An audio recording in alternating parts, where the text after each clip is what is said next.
Okay guys, हमने मंगाई एक वॉल क्लॉक और ये वॉल क्लॉक हमने फ्लिपकार्ट से मंगाई है।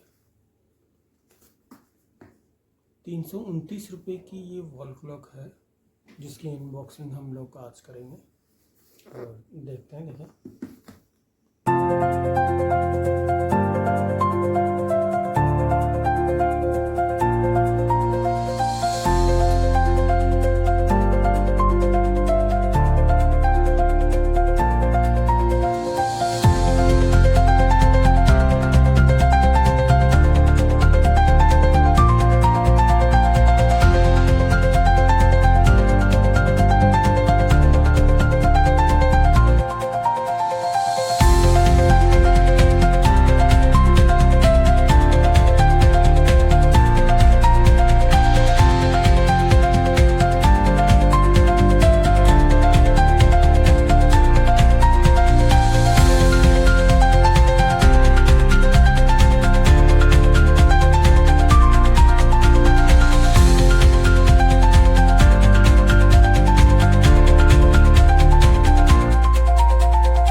तरीके से पेपर को हम वॉल पर लगाएंगे टेप की मदद से चारों तरफ। स्लो टाइम कोशिश करिएगा ज़्यादा से ज़्यादा ना रहे।